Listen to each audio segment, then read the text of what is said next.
Hi guys, it's Miss Kristin. I am here after several requests, which makes my heart so happy, to give you a video art lesson. This could be the first of a few, it could be the first of many. I guess it sort of depends on how long it takes us to come through this. But we know we will come through this together. And in the meantime, it's great to have opportunities like this to reach out to you. And I love seeing all of you on Facebook. I love especially seeing you making art. And that's actually what inspired this lesson today. I was so impressed with the watercolor paintings that you've been sharing with me from the Jim Dine heart lesson that I posted. They're just beautiful, and I thought, well, maybe you'd like to keep watercoloring. Maybe you can go on like a little watercolor kick. That's what I like to do. I like to kind of like go on kicks with stuff. So I thought, what if we did this beautiful little spring painting, a little bunch of tulips, sweet little stylized tulips. And this is a lesson, I think, for all ages, to be honest. Of course, wee ones would have a little trouble with this. Perhaps the grown-up could do the drawing part and wee one could help to paint, but certainly primary grades and up. And as I always say, you know, everybody's at a different age, a different level of ability. Just do the best you can. This is not a realistic tulip picture, so it's really just pretty and fun. So in a minute, we'll get started here. You can see I'm at the studio, and it's kind of quiet and empty without you, but you're here in my heart. And if you want to do this tulip spring watercolor painting with me, here is what you will need. You will need paper, of course, and if you're going to watercolor, you need it to be kind of sturdy, you know, so it can hold up to the watercolor. You're going to need pencil, of course. You probably may, you know, choose to use Sharpie marker too. Watercolor paint, of course. And don't forget your paper towel. You know how I love paper towel. Got to use your paper towels. So we're going to draw it together using my guided drawing technique that I always call I draw, you draw. And as any of the young students who make art with me will tell you, that simply means I draw step one, you draw step one. I draw step two, you draw step two, and so on until we have our picture. So I'm actually going to draw with marker simply because I noticed that it's hard to see the pencil, and I want you to be able to see what I'm doing, of course. So I'm going to draw with the Sharpie marker, but you want to be drawing with pencil right now.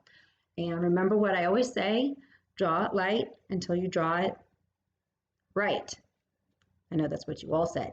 That way you can erase and you won't have these big crazy pencil marks, right? So draw it nice and light. We don't want to see pencils once we paint.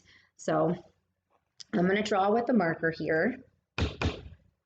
Now, a lot of times when I'm making art with students, I will talk about odd numbers and how the odd numbers are a lot more interesting and dynamic, 3, 5, 7. So you might say, like, why is this 4? But it's really 3 and then 1, okay? So that's why. So when we draw this, we're going to do the little clump first, then the little guy who's kind of fallen away, and then add the leaves. So here we go. You ready? We're going to draw the tulips first. And all of the tulips, I'm going to get a little closer to you so you can see.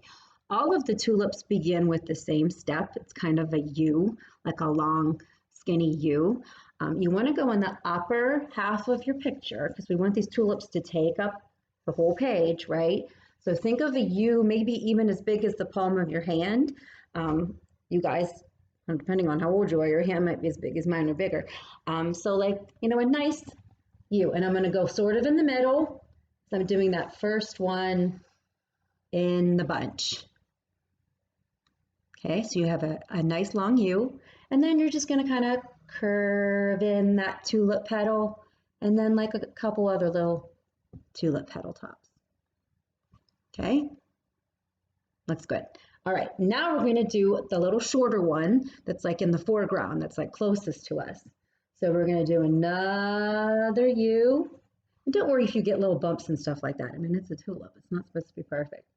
And for this one, I'm going to maybe do a little pointy. I think it's kind of fun to have both. Little top to my tulip. Okay, the third one in the bunch is the biggest one, and it's also behind these guys. So to make it look like it's behind them, you know, we got to fit it back here. So we're going to come like behind and around this guy a little bit, and then kind of around this guy a little bit. And then he goes curving down, and another little point. Something like that. You can take that down further if you like. You can add another little one of those if you like. So we have that little bunch. And then we have the guy who's kind of falling away. And he's important, not just because of that 3-in-1 thing I was talking about, but because we want the eye to go over here in the picture. We want to take the eye over into the other part of the picture. So once again, we have our U, and this one's going to be slightly tilted, you know, because he's fallen away. He's like leaning away from the group. And then we're going to curve it, curve it, curve it. So we have our little tulip top on that one. Okay. Now, the next step is very important. One of the things that I think makes tulips so beautiful are their long, delicate stems. You know, they have these little balls of color. They're almost like little balloons with the little ball of color and then the long, skinny stem. So to get the little ball of color attached to the stem, we're going to make almost like a little handle. So it's going to be like boop, boop. See that? Boop, boop. Boop, boop. And we can't see his handle because it's behind the other guys. Okay? And then we're going to just curve that long stem down. Nice and skinny. They don't have big old tree trunk stems. Tulips have that long, skinny. There's his stem. There's this stem. And he has a stem too, just because he's in the back. We can't forget his stem. So let's see, where do we think we want to put it? I think I'll have it come down here and here. See how I started it behind? Behind, because we can't see it. It's behind this guy. Okay, so there we have our long skinny stems and our beautiful big tulips, which are going to look even more like tulips when we paint them. Remember, they're quite stylized, so they're not looking like realistic tulips. Now we need to add a couple leaves. Don't go crazy with the leaves, you know, but they have big, lush leaves. You know, they have those big, it's almost like palms or something. So there's no little delicate leaves when it comes to tulips. So I'm going to make that big kind of triangle, like a big banana or something. And you can put a little line in there if you want. And then maybe there's another one here coming up from behind. And then this guy here, I'm going to do something a little different with his stem. I'll show you what I'm going to do. I'm going to go up and then down. Okay, so I went up and then down, and then I'm going to go back up to that line, almost making like a piece of pizza. And then I'm going to go down like this. So in doing that, it's like those tulip leaves. You ever see them? Like we've all been going outside and enjoying this weather and the spring, which is wonderful and so good for us. Did you ever see the tulips and they have the leaves like bend over like that? So there you have your drawing. Now you guys drew this in pencil, I hope, okay? If you choose to go over it with marker, as I did here, I would suggest that you do it after you paint, because if you try to watercolor paint on something that was freshly drawn with Sharpie, I'm afraid it might kick the Sharpie up, and the black Sharpie might smear into the pretty colors you're trying to use, and you might get a gray effect. You know, and if you did draw with Sharpie already, you could just let it dry a little bit. Maybe this afternoon paint on it after it has time to really soak in and dry. I'm just afraid that if you tried to watercolor fresh Sharpie, it's going to end up kicking up. Okay, so there we have a drawing. I'm going to do a little bit of paint instruction here.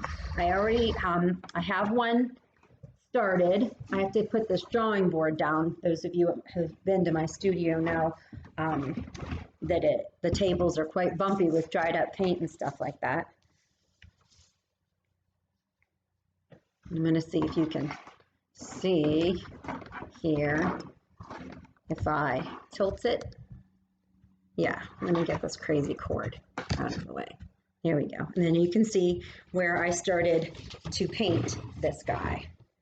Okay. And I'm going to give you just a little bit of watercolor instruction, and then you can take as much time as you need to paint this. You know, it's kind of a misconception that watercolor is real quick. I mean, of course it can be, and that's fun, but you know, it can take time too. A lot of times you want to do one layer and let it dry, and so on. I remember one time I was doing watercolor with little ones, and one of the little girls said, "There's no pink in here." And so I had to explain to her that you get pink by using red with a lot of water, right? That's how you get it. So I'm going to show you what I mean. I'm going to start with this guy down here in the foreground. I think you'll be able to see what I'm doing. The less water you use, the darker your paint will be. So right now I just keep going back to the paint. I'm not going to the water anymore. I started with a wet brush, and now I'm just getting the less water, the darker your paint will be, right? But then, and they call this a gradiated wash, not that that matters, but now I'm going to use just water, and I'm going to pull that paint up, and see, look, ta-da, we have pink. I'm going to pull the paint up, pull the paint up, and now the top of our tulip is lighter than the bottom. So the more water you use, the lighter your paint will be. So that's how you would get pink or baby blue or something like that. If you wanted a lighter color, you can add a little more red if you want it to be slightly darker. See how it's darkest and then it's fading up to a lighter color. It's a pretty, pretty blended look. I can add a little more red down there. And another cool thing about watercolor is, here's watercolor that I already put back on this guy in the background. It's the bottom of him. Now watch. You thought that was dry. You thought that was done. There's nothing more you could do with it. But that's not so. You can pick it right up and get it working again. And I'm being very light. I'm not pressing hard. If you press hard and you rub, you're going to break down the paper, and that's how you get those annoying little balls of paint that can make you nuts when you're trying to watercolor. So just very lightly, use your wrist. Pull, pull, pull, pull, pull. And I'm just going to let the water do the rest of the job. I love a very watery looking watercolor. To me, that's what it's all about.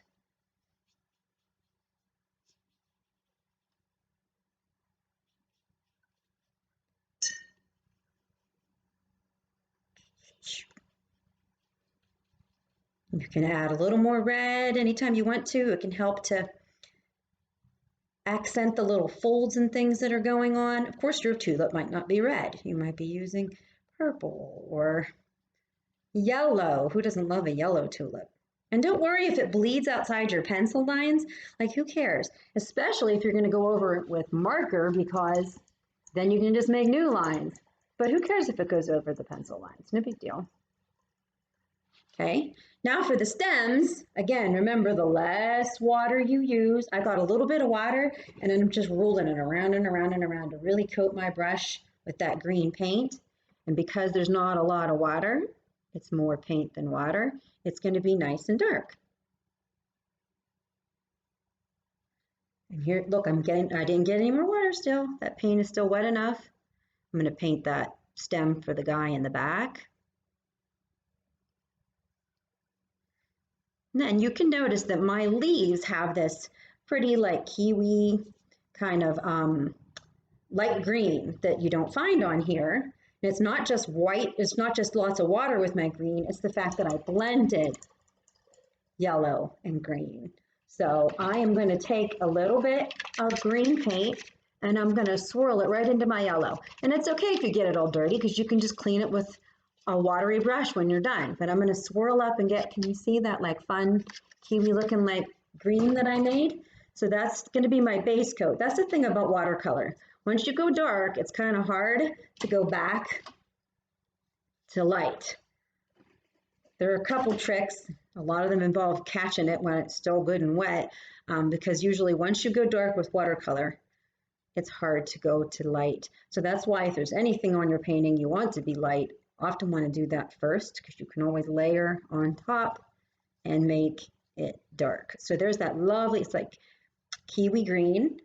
And now I'm going to add a little bit of the dark green to it and just give it some contrast.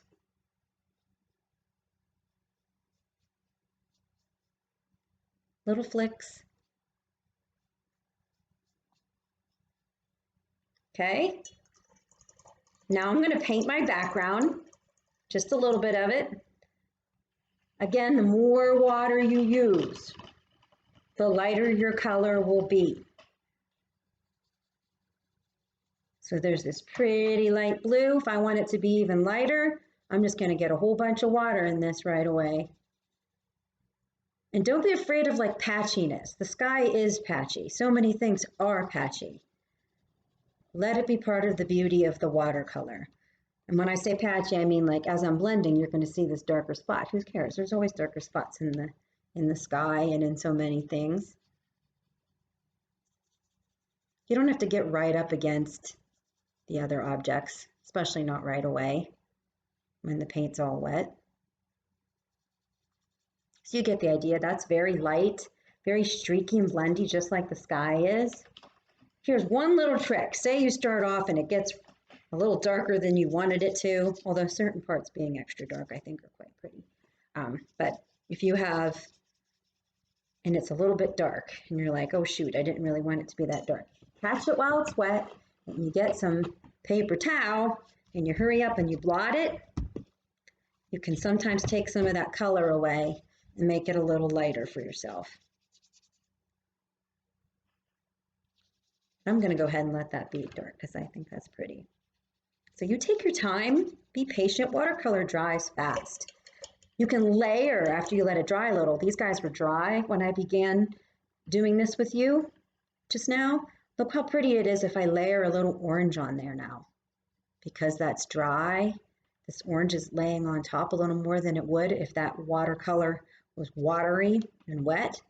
So we're seeing a little more of the orange than we might have seen if we tried to put it on when that pinky red was still wet. See how pretty? Okay. Well, I hope that you have enjoyed our first video art lesson together. I had fun doing it. I'm surprised. I was shy about doing it, but I had encouragement, and now I'm so very glad that I did it.